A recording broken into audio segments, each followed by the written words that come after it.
They started an organization. They both were young, breast cancer. One was 26 when she was diagnosed, the other 28. And, one has no nipples. She was married, and her husband got her through it. The other one, she had a boyfriend. The boyfriend walked away from her after hearing about her diagnosis. So, Rob, you keep mentioning your ex-wife. Not to get in your business, but no, go ahead. Okay, so because of the breast cancer, was that a factor in the two of you with a divide?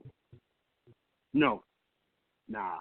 Okay, so then we won't go there because I don't want to get all of your business. No, the real reason is because I was an asshole. But that's always been me. That's so. I mean, I could admit it now. She's a great woman. We're still friends to this day. Okay. We're cool friends. We got and not because we have kids, but we're cool people. And I thank her all the time for basically saving my life. Right. She saved my life, and I give her thanks for that. Right. It is what it is.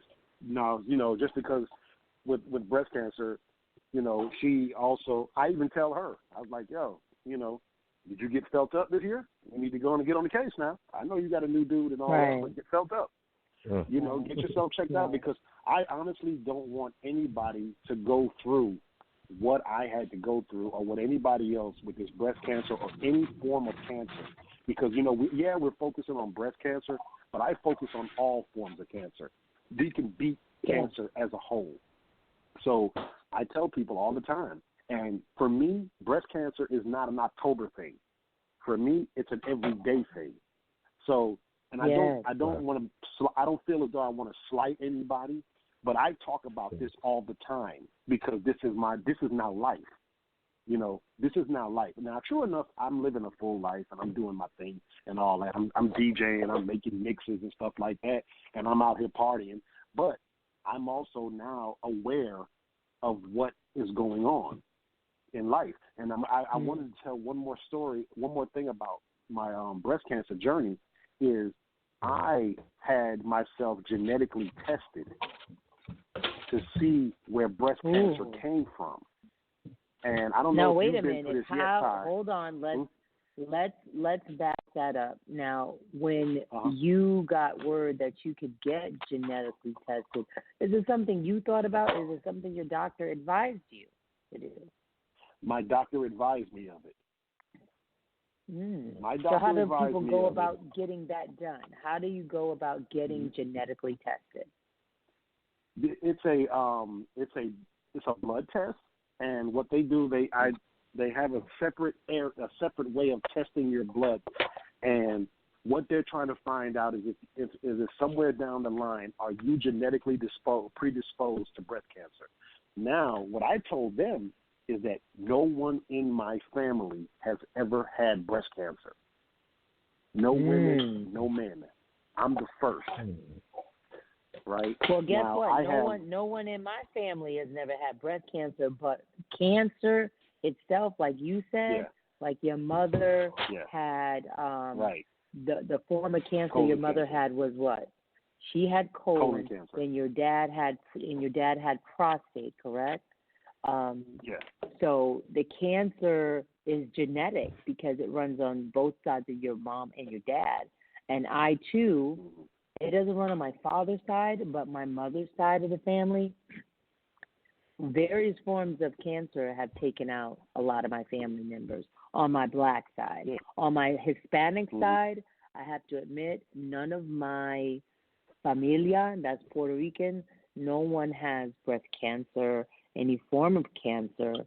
Now, arthritis, on the other hand, shame the devil because I hate that shit. But it's one of those things like I want to know, and you tell our listeners tonight, how do they go about getting genetically tested? You can go to your oncologist and get genetically tested. You can go to a breast cancer center. Oncologist. Go to your oncologist. Oncologist. Yeah, your oncologist. Like I have an oncologist, but she So your oncologist is someone that specializes in your procedure for, bilateral mastectomies. They check the breast after the procedure. They keep up with that area of your, for you. So that's the person that you want to go to, Jeff. And you can easily get a referral from your primary care physician. So you would tell your primary care physician that you want a referral for a specialty doctor, and the doctor that you would want is an oncologist. And they would refer you, and then you just, you make an appointment and you go see that person. So those are the steps, guys. And I think people, if you have insurance, use it. Don't just use it in during an emergency. Am I right, Rob? Oh, yeah. Trust me. I know. I'm there all the time. I'm a regular. They see me. They're like, hey, what's going on? I got VIP parking. I got VIP parking. Like, I know the valet. What's up, man? They park me up front.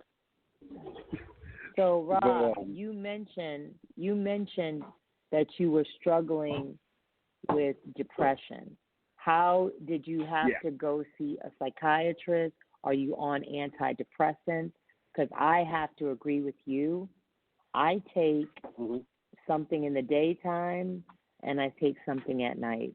And I do have a psychiatrist, and I do promote mental health is so important, and not just for breast cancer survivors, but for the day-to-day walk. Because I'm gonna tell y'all something. If I meet a nigga and he starts acting bipolar and crazy, and he want to go off and do all that cursing out and stuff like that, guess what? He better get to stepping, as Martin would say, because I am not allowing anyone on this earth currently to give me negative energy and me as an adult tolerate this other adult's erratic behavior. Now, I'm going to allow each one of you guys, and I'm going to start off with Jeff. Erratic behavior, bipolar disorder, or any other behaviorism, have you ever, one, looked into your own mental health? And then two, do you notice when there's signs of someone that maybe you've dated or loved giving you that type of behavior, and then you tolerated it and then eventually said, I can't do this anymore? I'll start with you, Jess. Make me laugh. I don't know. I will stick around long enough. If I dissect that, I have to think about that. What about family members? Because I know I have. I've had some family members that were schizophrenic, and guess what? That's different. Sorry. Yeah, that's different. Yeah, as far as that, no, this is the thing. You don't got to. Okay, this is the thing. Don't get into the meat potatoes, but I want you to reflect on how did it personally affect you, and when did you decide?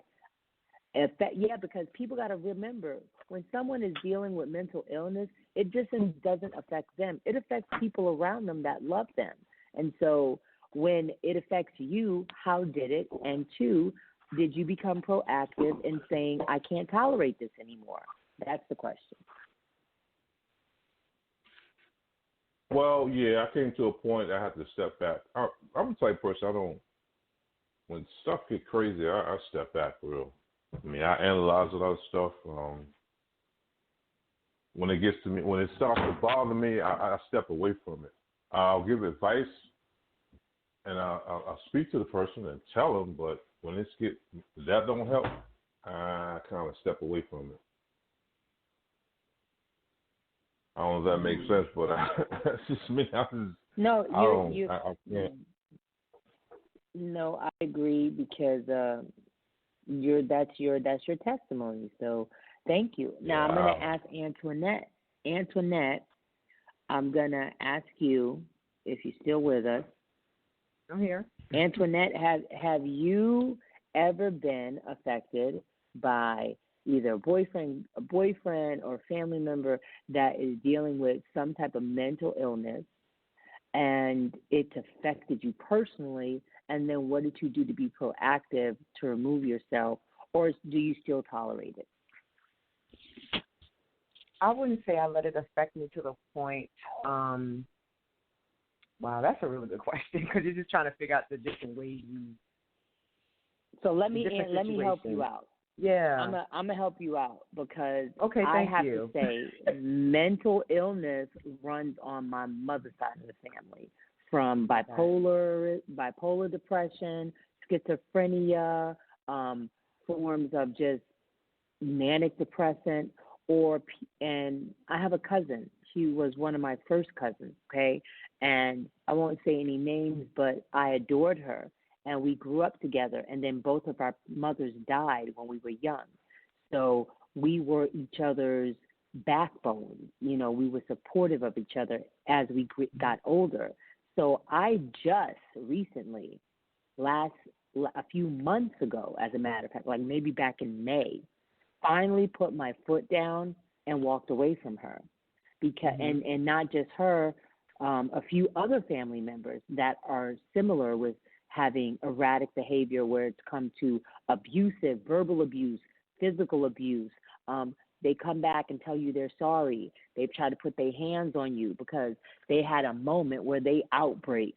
You know, they cursing at you, they raising their voice, they swinging because they don't take their meds on a regular, okay? And my first cousin, when I was like 24, she almost sliced me in the face with a butcher knife because she went off and went crazy one day in the house because she thought I left her at the club, you know. And when that occurred, I moved away. I left New York. I went to Florida to regroup and be with my Puerto Rican family. You feel me? But then years go by, you allow this person back in your life.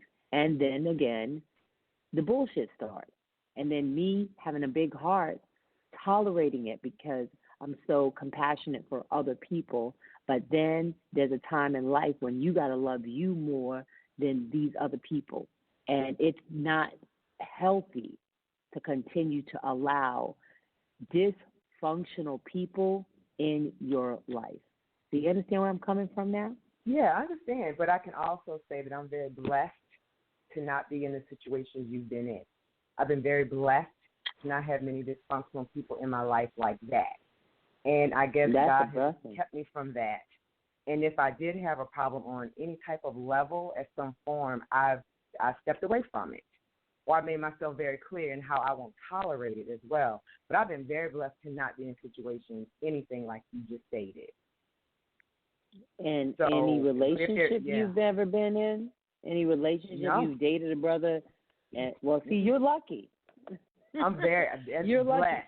Lucky. Very blessed. So, I'm sitting here going, no, never been in that situation. Well, that's good. So, of course, you're around people who have mental health issues, and either you just found a way to assist them in any way you can. If that doesn't work, you step away, or you just, period, I can't help them in no way, shape, form, or fashion. So I'm just going to pray and move. Let God work on that. Right. But I won't be in that situation. Thank you. Now, Rob Daddy, you're my featured guest. So, Rob, have you ever been affected by, we from New York, and I know Jess is from New York. Now, I don't know about y'all, but I know how New Yorkers get down with, they will pop off in a New York minute or a New York second. What? And everybody really? and you know what I'm talking about, Jess and Rob, to the point where people will just brush it off. Oh, he crazy. She crazy. You know what I'm saying? Like, oh, she just crazy. You know what I mean? Yep. And they don't never do nothing about it. Do you feel me?